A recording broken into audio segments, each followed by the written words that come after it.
sempre he tingut com una aversió al patiment i llavors això segurament ha fet que no m'acabés d'implicar gaire en el que coneixem com l'amor, no?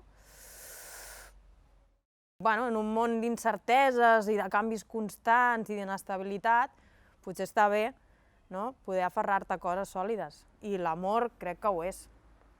Però potser és que m'he fet gran, no sé, darrerament, i m'he relaxat amb moltes coses, i jo crec que enamorar-me m'he enamorat molt poques vegades.